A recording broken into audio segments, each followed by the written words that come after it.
Fala aí, meus amigos, tudo bom com vocês? Maravilha, então.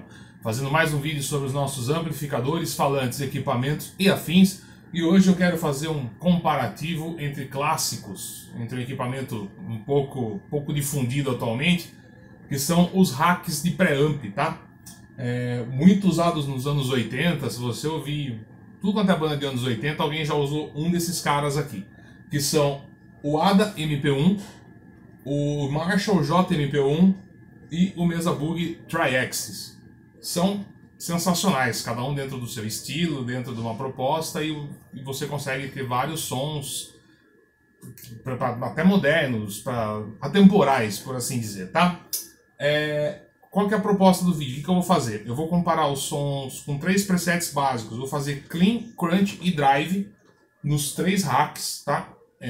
Eu presetei alguma coisa dentro do meu gosto, da minha ideia. Eles têm variantes dentro disso aí, você pode chegar numa proposta, mas é para ter uma referência de como um soa em relação ao outro.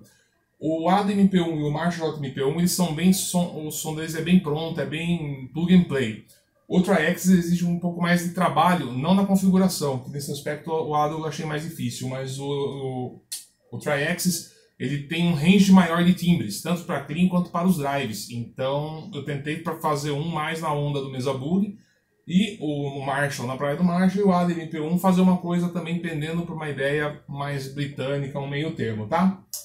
Enfim, vocês vão sacar o que vai estar acontecendo. À medida que eu estiver tocando os timbres, eu vou deixar aqui embaixo o painel do amplificador com os ajustes que eu estou usando no momento.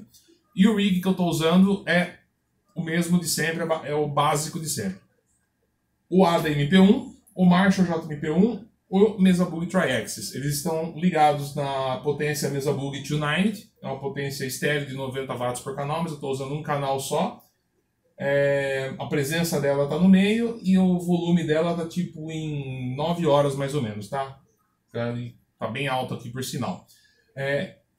A guitarra Fender American Standard com os Dimarzios, tá aqui embaixo na descrição do vídeo, eu vou deixar todas as informações. E também a minha Gibson Les Paul Studio clássica de sempre, que eu vou fazer o som lead e o high gain, eu vou fazer com ela. A caixa Harley Benton 2 de 12 com Celestion G12T75 e Celestion V30, microfonados com Sennheiser E609. Vamos começar então? Então, a sequência é aquela que eu falei, tá? ADA MP1, Marshall JMP1 e Tri-Axis.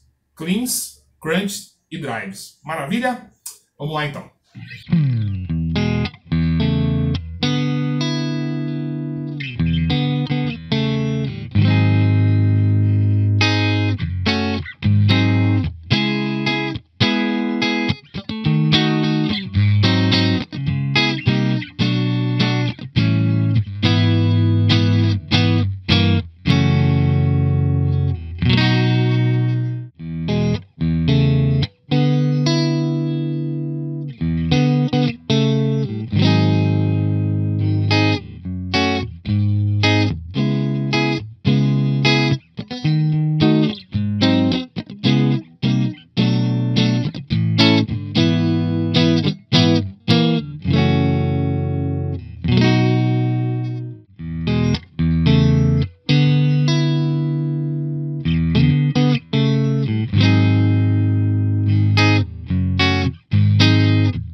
E agora no modo Crunch que eu programei aqui em cada um deles. Vamos lá.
E por último, no modo lead, que eu programei nesses hacks bacanas aqui. Vamos lá.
Enfim, como eu disse no começo do vídeo, era para dar mais ou menos uma ideia do som desses hacks, né? Eles têm suas peculiaridades, o mesa é bem interessante porque eu tenho vários voices aqui para os limpos e para o clean, e para os limpos e para os drives, então eu fiz uma proposta mais voltada para o mesa. Mas os outros dois são bem plug and play. Na minha opinião, o Marshall é o mais fácil de todos. Você pluga, põe tudo no sync e está tudo funcionando. O Tri-X tira um puta som, o ADA então é um clássico do rock. Eu só tive mais dificuldade para programar ele porque eu tive mais dificuldade com a interface. Mas são sensacionais. Maravilha? Quem gostou, dá um joinha, se inscreve no canal, dúvidas e sugestões, deixa nos comentários e espero vê-los em breve, tá bom? Um forte abraço e até a próxima.